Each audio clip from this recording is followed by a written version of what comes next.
Hey guys, it's John. You're in the JRB Tree Climbing channel. You're familiar with the Longhorn Agile friction hitch, pictured here in yellow in 7mm cord on 9.5mm rope. And here it is with 4 wraps instead of 5, here in 8mm cord on 11+mm rope. The Longhorn Agile Hitch can be configured in a moving rope system, some people still call it DRT, such that with just a single friction hitch and our anchor knot for the rope, we can build a self-tending MRS system. It self-tends.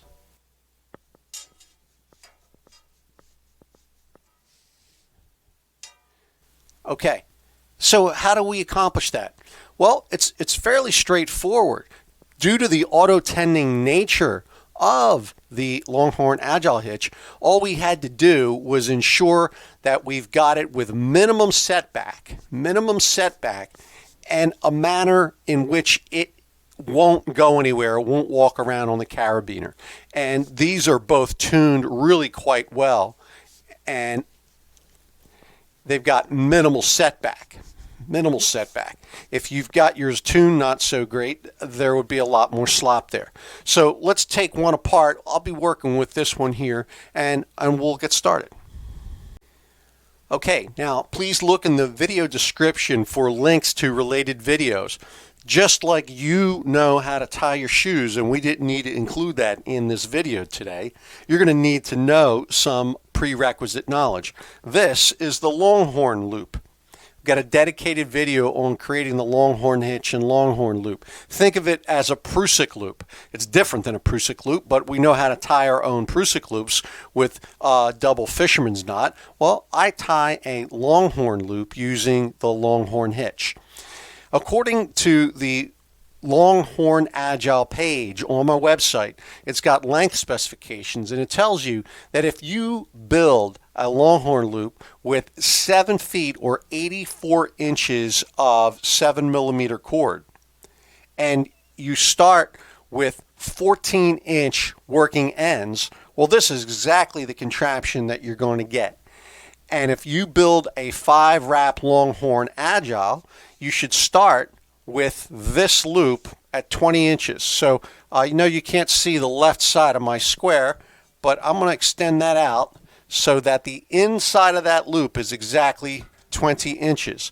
And I'm going to start to tie the Longhorn Agile Hitch. Now, I'm going to go at a normal speed here because you need to be familiar with how to tie the Longhorn and the Longhorn Agile. But I'm going to do 5 wraps in an upward fashion. Once around the back, twice, 3, 4, 5 times around the back, down or across the front, around, and we know we did a good job if we've got just enough here for our finger to pop through. And we extend the other loop and put that through. Now, if that's unfamiliar to you or that looks complicated, you're going to need to brush up on your skills on the Longhorn Agile Hitch. This video is an exercise in applying it. These loops here are about the right size for what we're going to do today. It's not super compact, not so small that we can only get a carabiner through it, but they're about the size of probably a golf ball. I might want them a tiny bit smaller, but that's pretty good. Now, if I were to just configure a moving rope system and just use a poacher's knot at the other end, some folks still call it a fisherman's knot, and I were to just clip my Longhorn Agile here, well, see what happens? It slides around. That's not going to work for us. And if I were to try to straddle on either side of this, that might seem like a good idea, but it's still unstable. It can still flop down the sides of the carabiner. We need these loops to be held in place. And the way we're going to accomplish that is with our friend the bull hitch. If you're not familiar with the bull hitch, I'm going to tie it now. It starts with a cow hitch. That's a cow hitch. And we simply rotate one of the loops either under or over the other 360 degrees and redress it. That's a bull hitch. I've got a video on the bull hitch, clove hitch, and related hitches, but that's got to be in your toolbox. Now here's the only trick. We're going to take these two loops from the Longhorn Agile. We're going to go around the load strand and down between. Let's zoom in and watch that action. Here's my bull hitch. Here's the load line. Here's my Longhorn Agile.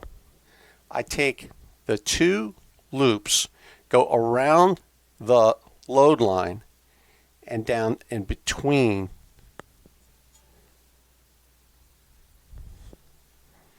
And when I get my carabiner in and my fingers out of the way, you'll get a better look at it.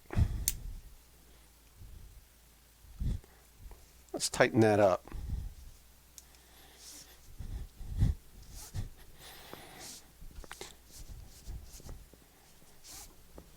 Now, if these loops were longer, I would get a little bit more setback. See how the hitch kind of sits down, that rocking? The more of that we can get out of there, the better. So one way to do it, if you're close, there's no reason to retie this, but if you've got a little extra tail here, you can take this tail, and especially with stiff rope works pretty well. I'll go around the load strand, and then I shoot it back through. It actually winds up being a little bit of a tending device. So I have a little bit less setback. But if I want to get rid of that completely, or as completely as possible, we're going to have to retie the thing from scratch. So I would say it's sitting down, I don't know, about 3/4 of an inch. About 3/4 of an inch. And so I want to build my Longhorn Agile such that each of these is about 3/4 of an inch shorter. But because they're doubled, that means I'm taking 1.5 inches out of each of these loops. Let's do that. Here I have the 7 feet of 7mm cord. I completely disassembled the Longhorn Loop. And instead of starting with 14-inch working ends, I want an extra 1.5 inches in these working ends, which will become the tails, such that there'll be 1.5 inches less in those loops. And so I realize you can't see the left side of my square, but I am measuring exactly 15.5 inches, and I'm pinching that point right there. That is 15.5 inches. And this is just a refresher if you know how to tie the Longhorn Loop. I'll just get started. Not changing my position of my fingers. I'm holding that 15-inch point, 15.5 inch point. I'll start with the loop on the right, go around 360 degrees. The loop on the left goes around 360 degrees, going over the loop on the right. Still working with the loop on the left, I go up, and as I remove my finger and hold those loops in place, go through, and on the right I go through, and with both of them I shoot them back up through here. That's the Longhorn Loop. Just that this one will be slightly different size. I have to pull these ends pretty vigorously and then pull. There's 4 strands that go into this large knob here, and we've got to pull all of them. And we know we're done when these loops there's no slack inside, and it's relatively difficult. A lot of good friction there to remove that. Okay, so this should be perfect. Let's tie the Longhorn Agile Hitch. We're going to need a 20-inch working end. Measure that on my square. Again, the inside of the loop is is 20 inches. The inside of the left loop is 20 inches. Once around the back, 2, 3, 4, 5.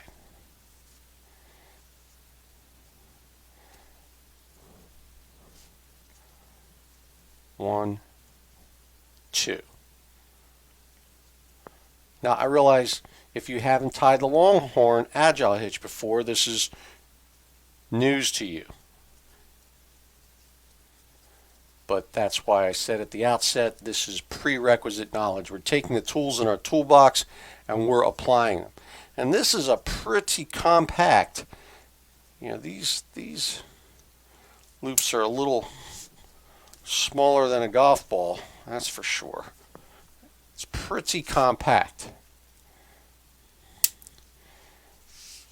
Let's see how it works. So I'm going to tie that bull hitch, but I want to make sure you know how to tie your bull hitch, okay? So I'm going to do it real quick here in a different color rope that's just a little easier to see. So we start with a girth hitch. A girth hitch that's only secured on one end, well that's a cow hitch. That's what this is, a cow hitch. And a stronger version of the cow hitch is a bull hitch. Take either one of these and rotate it 360 degrees. So I'll take the standing part on the right. I'll go around 360 degrees. And if you did it properly, the tail end is on the same start we started. That is a bull hitch. Okay, let's tie our bull hitch with the black rope, and I'm going to leave a little bit of extra tail. I might not need it all. Bull hitch starts as a cow hitch, and notice I've got the working end out here on the left. Kind of prefer it that way. That is a cow hitch. Let's transform it into a bull hitch.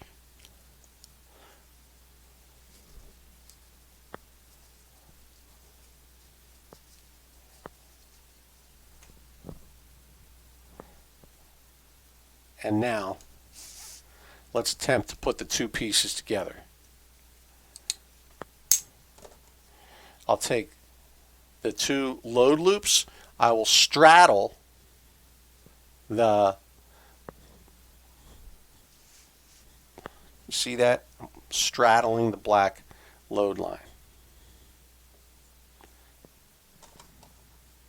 I'll take my carabiner, and it goes through one side of the bull hitch, both Longhorn Agile loops, and then the other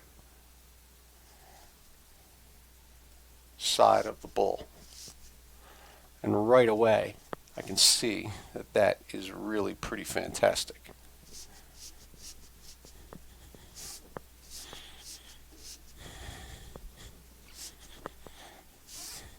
So you're going to see me doing some MRS system climbs in the near future, and I wanted there to be a detailed knot tying video so you could see exactly how we tied that. Now, I don't want you saddle hunters to assume that we're going to be taking up MRS DRT. I climbed this way. I climbed on moving rope systems for a dozen years before I discovered DSRT. And so I'm really not recommending it. It's just got too much loss, too much friction. But I've got some friends who are arborists who I've demoed this to, and every one of them has been blown away that we can build an MRS system this way. An MRS system with just one friction hitch and one carabiner, and which auto tends. Yes, in my Blake's Hitch Masterclass video, we went over how you can build a self-tending Blake's Hitch system, but you have to tie two Blake's Hitches. And the Blake's Hitch is not in the same league as the Longhorn Agile in terms of its performance and its ability to brake and to repel. Okay, look for this in a climb very soon. Thank you.